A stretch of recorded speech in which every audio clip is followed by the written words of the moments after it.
നമസ്കാരം, goodness evening ന്യൂസിലേക്ക് സ്വാഗതം. പ്രധാന വാർത്തകൾ. ചരിത്രത്തിൽ ആദ്യമായി ലോക്സഭാ സ്പീക്കർ, ഡെപ്യൂട്ടി സ്പീക്കർ സ്ഥാനങ്ങളിലേക്ക് വോട്ടെടുപ്പുണ്ടാകാൻ സാധ്യത. വന്യമൃഗശല്യം മന്ത്രിയോട് പരാതിപ്പെട്ടതെല്ലാം ചെന്നെത്തിയത് ബധിരകർണങ്ങളിൽ. സർക്കാരിനെതിരെ ആഞ്ഞടിച്ച് archbishop Mar Joseph Pamplany. Bomb നിർമ്മാണം നടത്തുന്നവർക്കെതിരെ മുഖം നോക്കാതെ നടപടിയെടുക്കുമെന്ന് മുഖ്യമന്ത്രി. 5 ലക്ഷം പേർക്ക് ഗുണം കിട്ടുന്ന കുടിയേറ്റ പദ്ധതിയുമായി American president Joe Biden. 2020 super 8 പോരാട്ടങ്ങൾക്ക് ഇന്ന് തുടക്കം. അമേരിക്കയുടെ എതിരാളികൾ ദക്ഷിണാഫ്രിക്ക. വാർത്തകൾ വിശദമായി. ലോക്സഭാ സ്പീക്കർ, ഡെപ്യൂട്ടി സ്പീക്കർ സ്ഥാനങ്ങളിൽ വിട്ടുവീഴ്ച വേണ്ടെന്ന് BJPയും പ്രതിപക്ഷ ഇന്ത്യ സഖ്യവും നിലപാട് കടുപ്പിച്ചതോടെ ചരിത്രത്തിലാദ്യമായി ഈ സ്ഥാനങ്ങളിലേക്ക് വോട്ടെടുപ്പുണ്ടാകാൻ സാധ്യത. സ്പീക്കർ സ്ഥാനം മറ്റാർക്കും വിട്ടുകൊടുക്കില്ലെന്ന് പ്രതിരോധ മന്ത്രി രാജ്നാഥ് സിംഗിന്റെ വസതിയിൽ ഇന്നലെ നടന്ന NDA നേതൃയോഗത്തിൽ BJP വ്യക്തമാക്കി. എന്നാൽ കീഴ്വഴക്കമനുസരിച്ച് പ്രതിപക്ഷത്തിന് ലഭിക്കേണ്ട ഡെപ്യൂട്ടി സ്പീക്കർ പദവി നൽകുന്നില്ലെങ്കിൽ സ്പീക്കർ പദവിയിലേക്ക് മത്സരം അനിവാര്യമാകുമെന്നും കോൺഗ്രസ് മുന്നറിയിപ്പ് നൽകി. ജൂൺ 24 തുടങ്ങുന്ന MP-മാരുടെ സത്യപ്രതിജ്ഞയ്ക്ക് ശേഷം ബുധനാഴ്ചയാണ് സ്പീക്കർ തെരഞ്ഞെടുപ്പ്. പ്രതിപക്ഷവുമായി നീക്കുപോക്കുണ്ടാക്കാൻ തിങ്കളാഴ്ചയോ ചൊവ്വാഴ്ചയോ വരെ BJPക്ക് സമയമുണ്ട്. സ്വതന്ത്ര ഇന്ത്യയുടെ ചരിത്രത്തിൽ ഇതുവരെ ലോക്സഭാ സ്പീക്കർ തെരഞ്ഞെടുപ്പുകളെല്ലാം ഏകകണ്ഠമായാണ് നടന്നത്. 1999 വാജ്പേയിയുടെ കാലത്ത് സഖ്യകക്ഷിയായിരുന്ന TDPയുടെ GMC ബാലയോഗിയും പിന്നീട് ശിവസേനയിലെ മനോഹർ ജോഷിയും സ്പീക്കർമാരായിരുന്നു. ഇത്തവണ സഖ്യകക്ഷി സർക്കാരാണെങ്കിലും സ്പീക്കർ പദവി BJPക്ക് വേണമെന്ന് പാർട്ടി കർശന നിലപാട് സ്വീകരിക്കുകയായിരുന്നു. BJP ആന്ധ്രാപ്രദേശ് സംസ്ഥാന അധ്യക്ഷനും TDP നേതാവും മുഖ്യമന്ത്രിയുമായ ചന്ദ്രബാബു നായിഡുവിന്റെ ഭാര്യ സഹോദരിയുമായ D. പുരന്ദരേശ്വരിയാണ് സ്പീക്കർ സ്ഥാനത്തേക്ക് മുന്നിലുള്ളത്. കോൺഗ്രസിൽ നിന്ന് BJPയിലേക്ക് കൂറുമാറിയ പുരന്ദരേശ്വരിയുടെ നേതൃത്വത്തിലാണ് BJPയും TDPയും സഖ്യമുണ്ടാക്കിയത്. പുരന്ദരേശ്വരിയുടെ പദവിയിലൂടെ സ്പീക്കർ സ്ഥാനത്തിന് അവകാശമുന്നയിച്ച തെലുങ്കുദേശത്തെയും നായിഡുവിനെയും മയപ്പെടുത്താനാകുമെന്ന് BJP കണക്കുകൂട്ടുന്നു. ആന്ധ്രയിലെ ഉന്നത നേതാവായിരുന്ന NT രാമറാവുവിന്റെ മകൾ എന്നതും TDPക്കും BJPക്കും ഒരുപോലെ സ്വീകാര്യ എന്നതും പുരന്ദരേശ്വരിക്ക് അനുകൂലമാകും. കോൺഗ്രസിന്റെ മുൻ നേതാവായ പുരന്ദരേശ്വരി UPA സർക്കാരിൽ കേന്ദ്ര സഹമന്ത്രിയായിരുന്നു. എന്നാൽ ഒഡീഷയിൽ നിന്നുള്ള മുതിർന്ന BJP നേതാവ് ഭർതൃഹരി മഹ്താബിന്റെ പേരും പരിഗണനയിലുണ്ട്. കണ്ണൂർ ജില്ലയുടെ മലയോര മേഖലയിലെ കാട്ടാന ശല്യം പരിഹരിച്ചില്ലെങ്കിൽ പ്രക്ഷോഭം കടുപ്പിക്കുമെന്ന് തലശ്ശേരി ആർച്ച് ബിഷപ്പ് മാർ ജോസഫ് പാംബ്ലാനി. വനം മന്ത്രിയോട് പരാതി പറഞ്ഞതെല്ലാം ചെന്നെത്തിയത് ബധിരകർണങ്ങളിലെന്നാണ് ബിഷപ്പിന്റെ വിമർശനം. ഇരിട്ടിയിലെ പാലത്തുംകടവിൽ കഴിഞ്ഞ ദിവസം കാട്ടാന നശിപ്പിച്ച കൃഷിയിടങ്ങൾ കത്തോലിക്ക കോൺഗ്രസ് പ്രതിനിധികളുമൊത്ത് സന്ദർശിക്കുകയായിരുന്നു ആർച്ച് ബിഷപ്പ്. നീതിയുടെ നിഴലിൽ ഒരു സമൂഹത്തെ ആകെ നിർത്തിക്കൊണ്ട് എങ്ങനെയാണ് സർക്കാരിന് തങ്ങളുടെ ഉത്തരവാദിത്വം നിറവേറ്റിയെന്ന് പറയാൻ സാധിക്കുക? ബഹുമാനപ്പെട്ട വനം വകുപ്പ് മന്ത്രിയോട് ഇത്തരം കാര്യങ്ങൾ അനേകവട്ടം ആവർത്തിച്ചു എങ്കിലും അവയൊക്കെയും ചെന്ന് പതിച്ചത് ബധിരകർണങ്ങളിലാണ് എന്ന് പറയാതെ നിവൃത്തിയില്ല. കണ്ണൂർ ജില്ലയിൽ കാട്ടാനശല്യം രൂക്ഷമായ സ്ഥലങ്ങളാണ് ഇരിട്ടിക്ക് സമീപമുള്ള പാലത്തുംകടവും കച്ചേരിക്കടവും മുടിക്കയവും. 2 ആഴ്ച മുന്നേ കച്ചേരിക്കടവിലിറങ്ങിയ കാട്ടാനക്കൂട്ടം ഇപ്പോഴും കാട് കയറിയിട്ടില്ല. നിരവധി കർഷകരുടെ കൃഷിയാണ് കാട്ടാനക്കൂട്ടം നശിപ്പിച്ചത്. ഇതിന് പിന്നാലെയാണ് തലശ്ശേരി ആർച്ച് ബിഷപ്പിന്റെ നേതൃത്വത്തിൽ മേഖലയിൽ സന്ദർശനം നടത്തിയത്. പകൽ സമയത്ത് പോലും പുറത്തിറങ്ങാനാവാത്ത അവസ്ഥയാണെന്നാണ് നാട്ടുകാർ പരാതിപ്പെടുന്നത്. ആറളം ഫാമിൽ നിന്ന് തുരത്തുന്ന കാട്ടാനകളും കർണാടകയിലെ ബ്രഹ്മഗിരി വന്യജീവി സങ്കേതത്തിൽ നിന്നെത്തുന്ന ആനകളുമാണ് നാട്ടുകാർക്ക് ആശങ്കയാകുന്നത്. 5 വർഷം മുൻപ് ഉണ്ടാക്കിയ ഫെൻസിംഗ് തകർന്നു. നന്നാക്കാനുള്ള ശ്രമം അധികൃതരുടെ ഭാഗത്തു നിന്നുണ്ടാകുന്നില്ല. DFOയുടെ നേതൃത്വത്തിൽ ഇന്ന് നടക്കുന്ന ചർച്ചയിൽ താൽക്കാലിക പരിഹാരം ഉണ്ടാകുമെന്നാണ് നാട്ടുകാരുടെ പ്രതീക്ഷ. സംസ്ഥാനത്തെ സമാധാന അന്തരീക്ഷം തകർക്കാൻ ബോംബ് നിർമ്മാണവും മറ്റും നടത്തുന്നവർക്കെതിരെ മുഖം നോക്കാതെ നടപടി സ്വീകരിക്കുമെന്ന് മുഖ്യമന്ത്രി പിണറായി വിജയൻ. നിയമസഭയിൽ സണ്ണി ജോസഫ് MLAയുടെ അടിയന്തര പ്രമേയത്തിന് മറുപടി നൽകുകയായിരുന്നു മുഖ്യമന്ത്രി. എരഞ്ഞോളി ബോംബ് സ്ഫോടനത്തിൽ കർശന നടപടിയെടുക്കുമെന്നും മുഖ്യമന്ത്രി പിണറായി വിജയൻ നിയമസഭയിൽ വ്യക്തമാക്കി. മുഖ്യമന്ത്രിയോടും അദ്ദേഹത്തിന്റെ പാർട്ടിയോടും ചോദിക്കാനുള്ളത്, നിങ്ങൾ ഏത് യുഗത്തിലാണ് ജീവിക്കുന്നത്? ഏത് ഇരുണ്ട യുഗത്തിലാണ് നിങ്ങൾ ജീവിക്കുന്നത്? നമ്മൾ ജീവിക്കുന്ന ഒരു കാലവുമായി നിങ്ങൾക്ക് യാതൊരു ബന്ധമില്ല, നിങ്ങൾക്ക് കണക്റ്റില്ല. നിങ്ങൾ 25 or 50 കൊല്ലം മുമ്പ് ജീവിക്കേണ്ട ഒരു സാഹചര്യത്തിലാണ് നിങ്ങൾ ഇപ്പോഴും കൈകാര്യം ചെയ്യുന്നത്. കുടിൽ വ്യവസായം പോലെ പാർട്ടി ഗ്രാമങ്ങളിൽ ബോംബുണ്ടാക്കിയ സാർ 85-90 വയസ്സ്, 85-90 വയസ്സിനിടയിലുണ്ട് ഇപ്പോൾ മരിച്ച ആ വയോധികൻ. പറമ്പിൽ തേങ്ങ പറക്കാൻ പോയ ആളാണ്. കണ്ടിട്ട് ഈ സ്റ്റീൽ പാത്രം കണ്ട് അതിനകത്ത് എന്താണെന്ന് പൊട്ടിച്ചു നോക്കിയതാ. സാർ മുഖം പോലും ഉണ്ടായില്ല, വികൃതമായി. എത്ര ക്രൂരമായ രീതിയിലാണ് സാർ ഒരു നിരപരാധി കൊല ചെയ്യപ്പെട്ടത്. നിങ്ങളുടെ ആർക്കെതിരെയാണ് സാർ ബോംബുണ്ടാക്കുന്നത്? ഏത് ലോകത്താണ് നിങ്ങൾ ജീവിക്കുന്നത്? എത്രമാത്രം വലിയ ഈ പാനൂരിൽ തുടർച്ചയായ ബോംബ് സ്ഫോടനം ഉണ്ടായി. തെരഞ്ഞെടുപ്പ് കാലത്ത് ഒരു ബോംബ് സ്ഫോടനം ഉണ്ടായി. നിങ്ങൾ എന്തായാലും RSSകാര് എറിയാൻ വച്ചാലെന്ന് ഞങ്ങൾക്ക് എല്ലാവർക്കും അറിയാം. കണ്ണൂർ ജില്ലയിലെ ചില മേഖലകളിൽ ഇത്തരം സംഭവങ്ങൾ ആവർത്തിക്കുന്ന പശ്ചാത്തലത്തിൽ പോലീസ് കൂടുതൽ ഊർജിതമായി പരിശോധനകൾ നടത്തുമെന്നും മുഖ്യമന്ത്രി വ്യക്തമാക്കി. എരിഞ്ഞോളി സംഭവം ഒറ്റപ്പെട്ടതല്ലെന്ന് അടിയന്തര പ്രമേയ നോട്ടീസ് അവതരിപ്പിച്ച് സണ്ണി ജോസഫ് പറഞ്ഞു. നിരപരാധികൾ കണ്ണൂരിൽ ബോംബ് പൊട്ടി മരിക്കുന്നത് ആവർത്തിക്കുകയാണ്. കണ്ണൂരിൽ ബോംബ് നിർമ്മാണം നടക്കുന്നത് CPM നേതൃത്വത്തിലാണ്. പാർട്ടി ചിഹ്നം പോയാൽ ബോംബ് ചിഹ്നമാക്കേണ്ട നിലയിലേക്ക് CPM മാറുന്നുവെന്നും അദ്ദേഹം പരിഹസിച്ചു. P. ജയരാജന്റെ മകന് ബോംബ് നിർമ്മിക്കുമ്പോൾ പൊട്ടി പരിക്കേറ്റിരുന്നുവെന്നും അദ്ദേഹം പറഞ്ഞു. പഴയ ചരിത്രം പരിശോധിച്ചാൽ എന്തൊക്കെ പറയണമെന്ന് മുഖ്യമന്ത്രി തിരിച്ചടിച്ചു. DCC ഓഫീസിൽ പലതരം ബോംബുകൾ പ്രദർശിപ്പിച്ച നിലവരെ ഉണ്ടായില്ലേ എന്നും അദ്ദേഹം ചോദിച്ചു. സമാധാന അന്തരീക്ഷമാണ് കണ്ണൂരിലുള്ളത്. അങ്ങനെ ഒരു സാഹചര്യത്തിൽ ബോംബ് നിർമ്മിക്കേണ്ട സാഹചര്യമില്ല. എരിഞ്ഞോളി സ്ഫോടനത്തിൽ നിയമസഭ നിർത്തിവെച്ച് ചർച്ച ചെയ്യേണ്ട സാഹചര്യമില്ലെന്നും മുഖ്യമന്ത്രി പറഞ്ഞു. കണ്ണൂരിൽ സ്റ്റീൽ പാത്രങ്ങൾ കണ്ടാൽ തുറക്കരുതെന്ന് സർക്കാർ മുന്നറിയിപ്പ് നൽകണമെന്ന് പ്രതിപക്ഷ നേതാവ് പറഞ്ഞു. CPM ഗ്രൂപ്പ് പോരിന് വരെ കണ്ണൂരിൽ ബോംബ് ഉപയോഗിക്കുന്നു. CPM ആയുധം താഴെ വെക്കണമെന്നും അദ്ദേഹം ആവശ്യപ്പെട്ടു. കണ്ണൂർ കുടക്കളം സ്വദേശി വേലായുധൻ 18/6/2024 ഉച്ചക്ക് 12 മണിയോടെ വീടിന് സമീപത്തെ കണ്ണോളി മോഹൻ എന്നയാളുടെ ഉടമസ്ഥതയിലുള്ള ആളൊഴിഞ്ഞ പറമ്പിൽ നിന്നും കിട്ടിയ സ്റ്റീൽ വസ്തു പരിശോധിക്കുന്നതിനിടെ അത് പൊട്ടിത്തെറിച്ച് പരിക്കേറ്റ് മരണപ്പെട്ട ദൗർഭാഗ്യകരമായ സംഭവമുണ്ടായി. പോലീസ് ഇക്കാര്യത്തിൽ അസ്വാഭാവിക മരണത്തിന് കേസെടുത്ത് എക്സ്പ്ലോസീവ് സബ്സ്റ്റൻസസ് ആക്ട് പ്രകാരമുള്ള വകുപ്പുകൾ ഉൾക്കൊള്ളിച്ച് ക്രൈം നമ്പർ 607/2024 തലശ്ശേരി പോലീസ് സ്റ്റേഷനിൽ കേസ് രജിസ്റ്റർ ചെയ്ത് അന്വേഷിച്ചു വരുന്നു.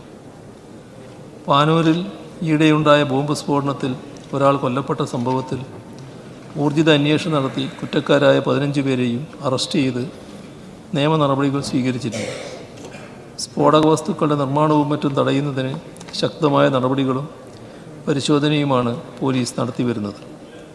ആയുധങ്ങളുടെയും വെടിക്കോപ്പുകളുടെയും അനധികൃത നിർമ്മാണവും ശേഖരണവും തടയുന്നതിനും കണ്ടെത്തുന്നതിനുമായി ക്വാറി ഉൾപ്പെടെയുള്ള സ്ഥലങ്ങളിൽ നിരന്തരം റെയ്ഡുകൾ നടത്തി ആവശ്യമായ നിയമ നടപടികൾ സ്വീകരിച്ചു വരുന്നുണ്ട്.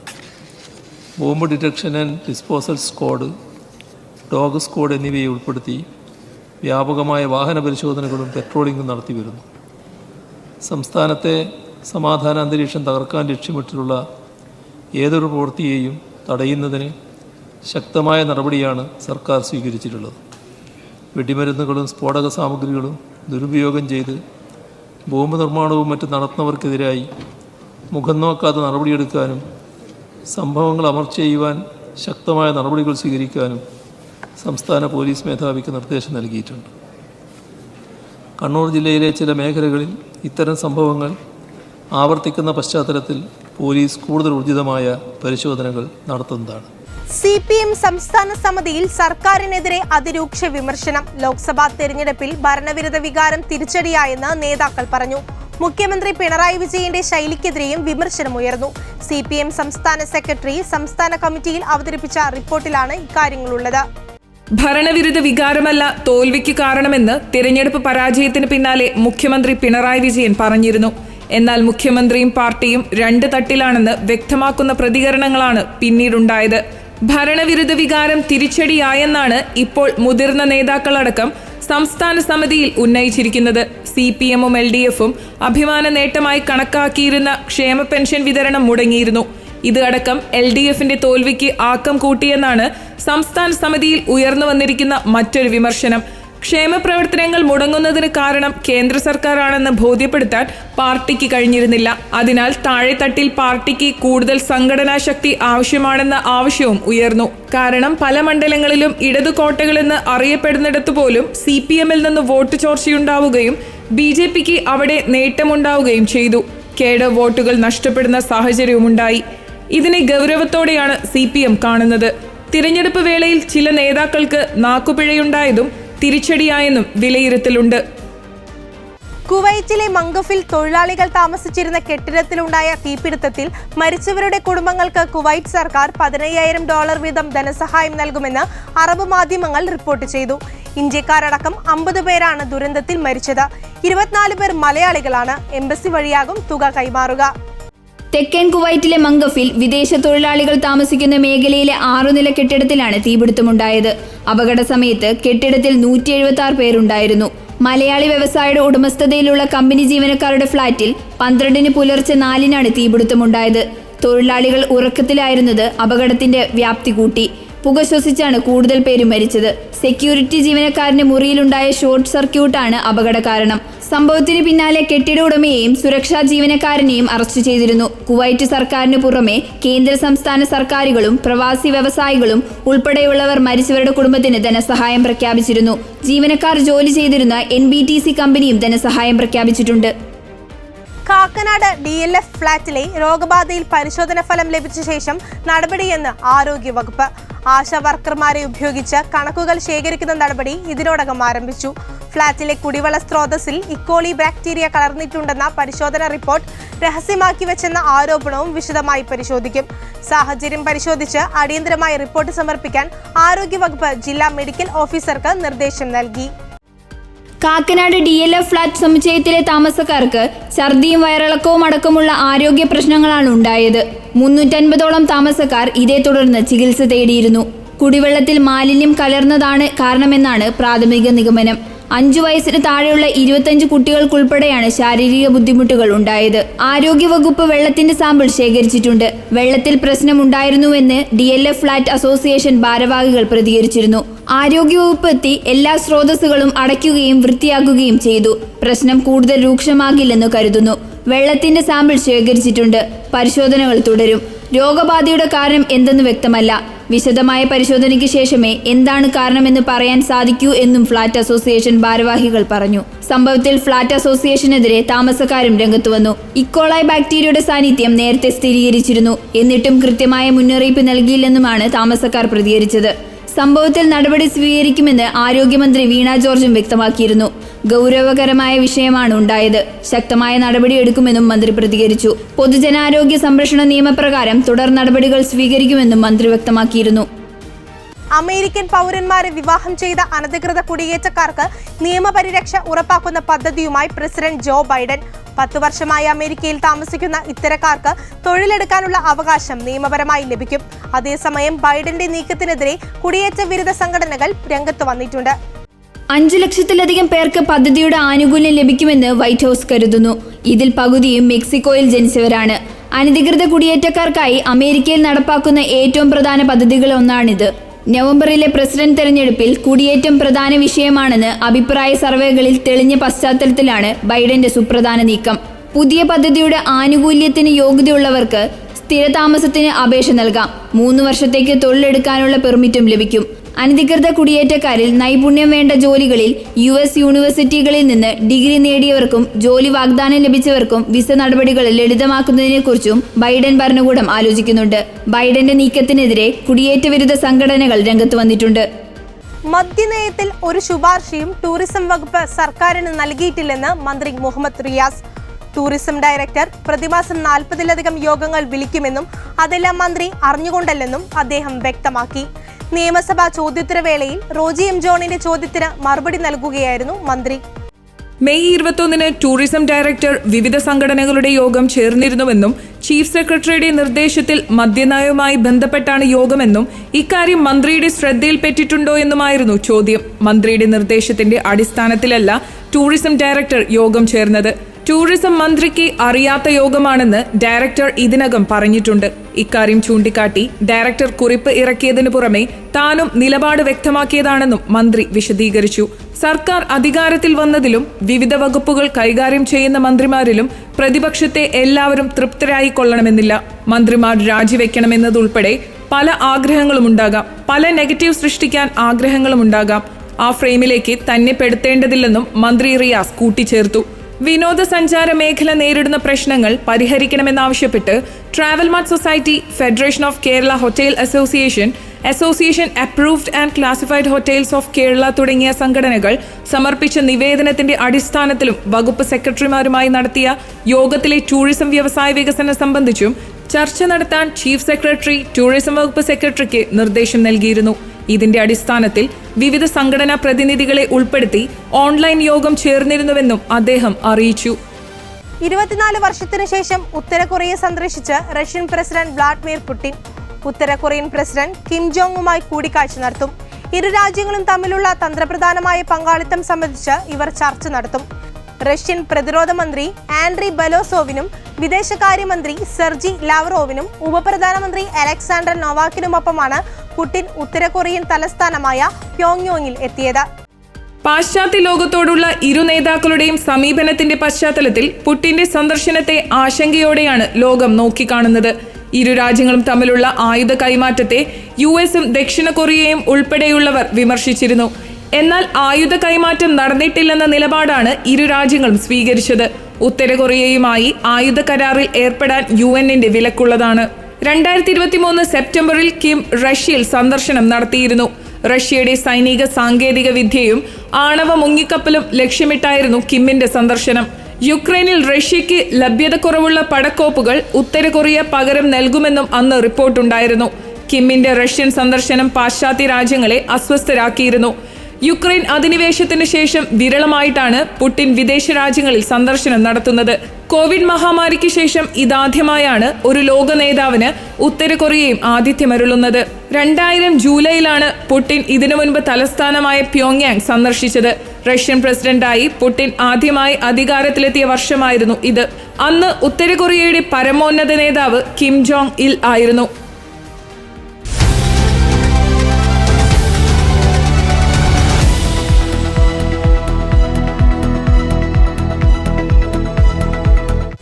T20 ലോകകപ്പിൽ സൂപ്പർ 8 മത്സരങ്ങൾക്ക് ഇന്ന് തുടക്കമാകും. ഗ്രൂപ്പ് ഘട്ടം കഴിഞ്ഞപ്പോൾ വമ്പന്മാരായ പാകിസ്ഥാനും ന്യൂസിലൻഡും ശ്രീലങ്കയുമെല്ലാം പുറത്തായപ്പോൾ സൂപ്പർ 8-ലെത്തിയത് അമേരിക്കയും അഫ്ഗാനിസ്ഥാനും. ദക്ഷിണാഫ്രിക്ക, വെസ്റ്റ് ഇൻഡീസ്, അമേരിക്ക, ഇംഗ്ലണ്ട് എന്നിവരടങ്ങുന്നതാണ് സൂപ്പർ 8-ലെ ഗ്രൂപ്പ് 2. ഗ്രൂപ്പ് 1-ൽ ഇന്ത്യ, ഓസ്ട്രേലിയ, അഫ്ഗാനിസ്ഥാൻ, ബംഗ്ലാദേശ് ടീമുകളാണുള്ളത്. ഗ്രൂപ്പിലെ ടീമുകൾ പരസ്പരം മത്സരിച്ച് മുന്നിലെത്തുന്ന 2 ടീമുകൾ സെമിയിലെത്തുന്ന രീതിയിലാണ് മത്സരക്രമം. അരങ്ങേറ്റത്തിൽ തന്നെ അമ്പരപ്പിച്ച അമേരിക്കയും കുഞ്ഞന്മാരായി നേപ്പാളിന് മുന്നിൽ വിറച്ചെങ്കിലും വീഴാതെ അപരാജിതരായി സൂപ്പർ 8-ലെത്തിയ ദക്ഷിണാഫ്രിക്കയുമാണ് ഇന്ന് ആന്റിഗ്വയിലെ വിവിയൻ റിച്ചാർഡ് സ്റ്റേഡിയത്തിൽ ഇന്ത്യൻ സമയം രാത്രി 8-ന് തുടങ്ങുന്ന ആദ്യ മത്സരത്തിൽ ഏറ്റുമുട്ടുന്നത്. ആതിഥേയരെങ്കിലും അരങ്ങേറ്റക്കാരായ അമേരിക്കയുടെ മുന്നേറ്റം ആരും പ്രതീക്ഷിക്കാത്തതാണ്. ആദ്യ മത്സരത്തിൽ കാനഡയെ തോൽപ്പിച്ചു. സൂപ്പർ ഓവറിൽ പാകിസ്ഥാനെ വീഴ്ത്തി. ഇന്ത്യയെ വിറപ്പിച്ച് കീഴടങ്ങി. അവസാന മത്സരം മഴ മുടക്കിയതോടെ പാകിസ്ഥാനെ നാട്ടിലേക്ക് പറഞ്ഞയച്ച് സൂപ്പർ 8-ലെത്തി. ദക്ഷിണാഫ്രിക്കയുമായി താരതമ്യം ചെയ്യാൻ കഴിയുന്ന ടീമല്ല അമേരിക്ക. എന്നാൽ നഷ്ടപ്പെടാൻ ഒന്നുമില്ല എന്നത് അവരുടെ പൊരുതാനുള്ള ശക്തി കൂട്ടും. എയറൻ ജോൺസിന്റെ ചുമലിലാണ് ബാറ്റിംഗ് പ്രതീക്ഷകൾ അത്രയും. മോനാങ് പട്ടേലും Steven ടൈലറും quarry ആൻഡേഴ്സണുമെല്ലാം റണ്ണടിക്കാൻ കരുത്തുള്ളവർ. Bowling സ്ക്വാഡിൽ Saurabh Netravalkar മികച്ച ഫോമിൽ. അലിഖാൻ കൂടി തിരിച്ചെത്തിയത് ടീമിന് ഗുണം ചെയ്യും. എന്നാൽ ഇതൊന്നും ദക്ഷിണാഫ്രിക്കയുടെ ആത്മവിശ്വാസത്തെ ബാധിക്കില്ല. ക്വിന്റൻ ഡി കോക്കും ഹെൻഡ്രിക്സ് ഓപ്പണിംഗ് സഖ്യം ഏത് ബൌളിംഗ് നിരക്കും വെല്ലുവിളിയാണ്. Aiden Markram, Tristan stops, David Miller, Heinrich Klaasen എന്നിങ്ങനെ സമ്പന്നമായ ബാറ്റിംഗ് നിര. ടബ്രൈസ് ഷംസിയും കാഗിസോ റബാഡയും ആറിഷ് നോർക്കയും അടങ്ങിയ അപകടകാരികളായ ബൌളിംഗ് നിര. കടലാസിൽ ഏറെ മുന്നിലാണ് ദക്ഷിണാഫ്രിക്ക. എന്നാൽ ലോകകപ്പിൽ വൻ ജയങ്ങൾ നേടാനായിട്ടില്ല എന്നതാണ് ടീമിന്റെ പേടി. അവസാന മത്സരത്തിൽ 1 റൺസിനാണ് ദുർബലരായ നേപ്പാളിനോട് ജയിച്ചത്. ആ നാണക്കേട് മാറ്റാൻ കൂടിയാണ് ടീം ഇന്നിറങ്ങുന്നത്. ഇതോടെ ഗുഡ്നെസ് ഈവനിംഗ് ന്യൂസ് സമാപിച്ചിരിക്കുന്നു. കൂടുതൽ വാർത്താ അപ്ഡേറ്റുകൾക്കായി ഗുഡ്നെസ് ന്യൂസ് ഓൺലൈൻ സന്ദർശിക്കുക. നന്ദി.